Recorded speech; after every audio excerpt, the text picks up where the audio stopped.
and sisters in Islam? Or are you sleeping in the dunya? Like Ali radiallahu anhu said, most of the people, they spend most of their lives with their eyes closed. And afterwards, in the grave, they open their eyes. You're going to be one of those people? I trust not. Let me get back to the article. Okay, I'm really sorry, brother. Be careful. Okay, calm down. Just Okay, calm down. It's okay. Calm down. It's all right. It's okay. They're coming. They're coming. Okay. Just take it easy. I know. I know. Stop it, brother. Calm down. Calm down. Be careful. Calm down, brother. I know it's really down, but you have to be calm. Okay, what's happening here, basically, is this is a new breed in Norway. He's called 𝐸𝐤𝐤𝐤. Yes, he's a person who's extremely, desperate for the dawah. Okay, and we're worried about him because we've now trained him, and he's eager to get his teeth in to kufr and to disbelief. Yes, and here he is. Oh, calm down, brother. Okay, listen, calm down. I think it's time to release him. Okay, release him. Listen, go. And he was off out of the stock straight into the throng of people there. And there's Imran talking to a Yorkshire lad. Did he accept Islam? No, he didn't, but alhamdulillah, the camera got my good side. Oh, well, I don't think you got a good look side. Look at him. He's eyeing up my shahada. Yeah. This guy I'm talking to, Look, like a piece of meat. Look at that. He's saying, can I speak to... Oh, and there he is. And he's getting his first shahada here. You see, this... Khalid, what the man? A dawah man. You see the other two kids, I was actually talking to them. They accepted Islam. And I asked him to take the other guy's numbers, and I was going to give this guy dawah, and he hijacked my other shahada. He got man. it. Wow, he was desperate. He's so hungry for dawah. Yes, he does the same thing to me right now. A little bit lower. And there he's talking to another guy. He must have talked to about 25, 30 people during the course of the day. And there it is. That's the one that I took shahada with me.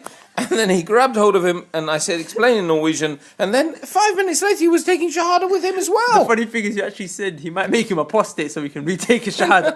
I was wondering he was that desperate. What was happening here, Imran? Okay, alhamdulillah, this sister on the right, she's accepted Islam. Allah May Allah preserve her. Give her Jannah. Right, so we're here in Tromsø, and I've just met Brother Odin, who's from a Christian background. But he's come to the store and he's taken some material, and he just wanted a couple of words to say. Okay. Yeah, I just want to commend you for the initiative, because I really think people need to learn about Islam, and people need to have their fear and their doubts removed, because we're not that different, are we? So I really appreciate you guys being here. Thank you. This is Mr. Wolf. We've just spent, must be about an hour conversing about religion. His background is that he's... Well, actually, why don't you explain? Probably there. I have lived in Norway all my life, born here. I do not belong to any particular religion, though I do consider myself to be a man of faith. I have conversed with a lot of people from a lot of different faiths, a lot of different religions. I've spoken to priests, I've been in temples, and this is actually one of the first times that I've spoken to someone who has been able to give me answers about religion on a level I feel to be somewhere near my own. Someone who doesn't just have belief in the faith he holds, but also has the reason behind the faith he holds. That satisfies me. Thank you very much. Thank you. Very much. Great meeting you, and I hope we'll meet each other again at some point. And don't forget to keep in touch. You've got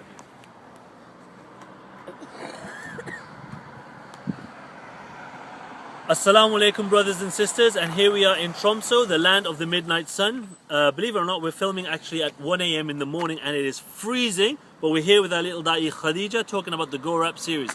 On the first day we discussed the letter G, which stood for God, or the creator of the universe. The second letter was O, where we discussed the oneness of Allah. The third letter was the letter R, which stood for revelation. And today we're on the final letter, inshallah, the letter P, which stands for prophethood. So, Khadija, yesterday you were talking about Prophet Muhammad, peace and blessings be upon him. How can we be sure that he really is a genuine messenger of Allah? Because it says in the Quran, duh. Okay, apart from that it says in the Quran, how else can we be sure? Well, it's 3 points. Okay. Even he's a liar. Yeah. or he's a madman, that means that he lied and then he realized, oh, I really am the prophet. Okay. Or he's telling the truth. Okay.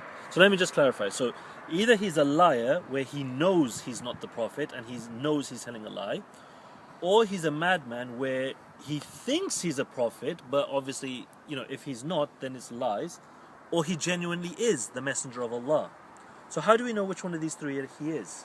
Well, the story begins like the child of Muhammad sallallahu alaihi wasallam, yeah, died when he was 1.5 years old. And when he died, at the same day, the moon covered the sun. Yeah. And people were saying, oh, see, the sun and the moon crying for child died.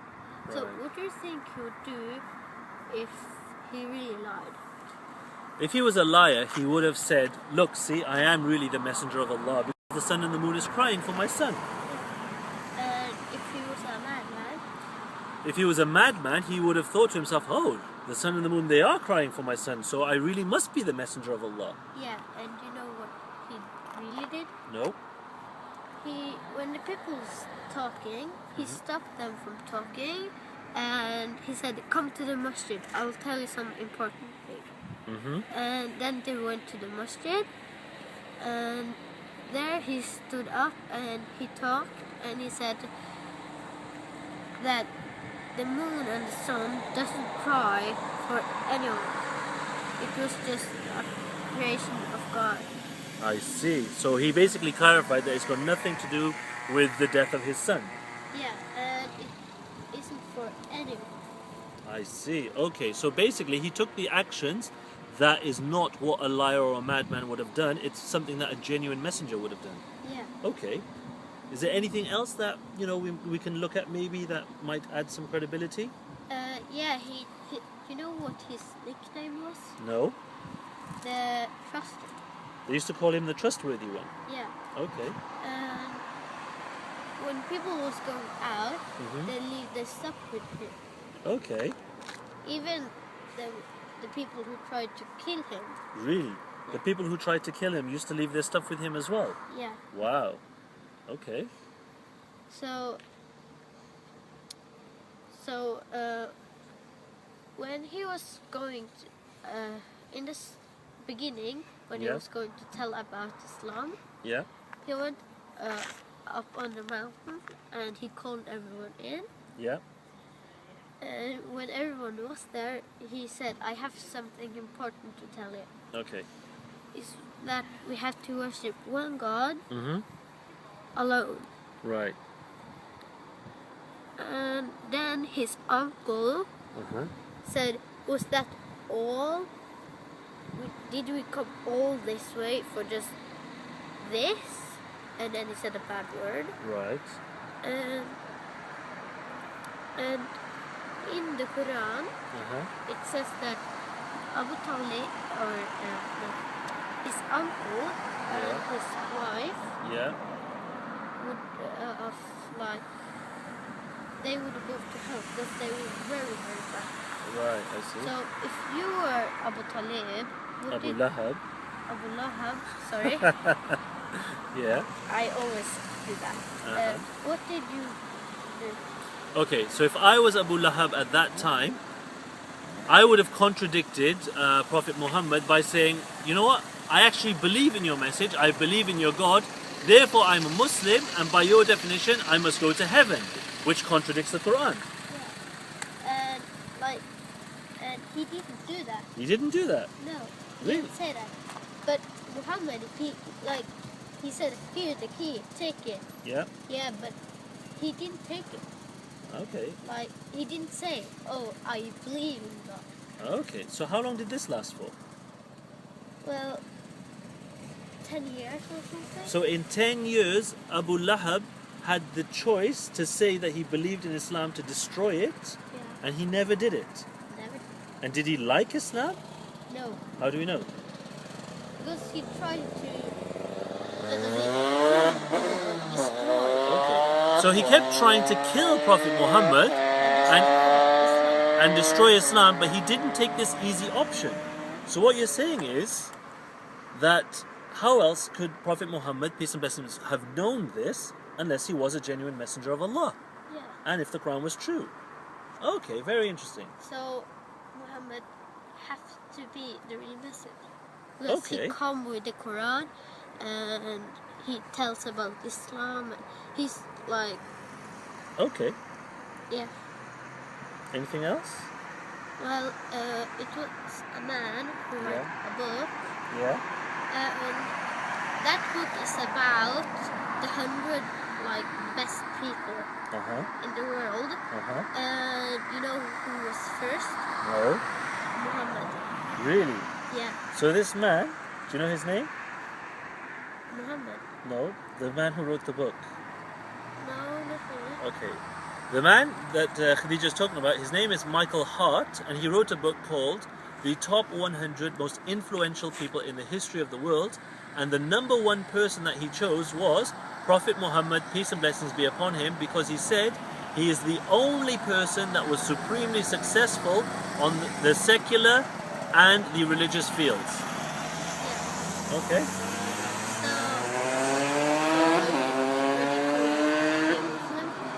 Okay, yeah, I believe that he was really a messenger of God, and yeah, I'm ready to be a Muslim. Then you can say the Shahada. Okay. That I learned before. Okay. أشهد أن لا إله إلا الله وأشهد أن محمدا عبده ورسوله.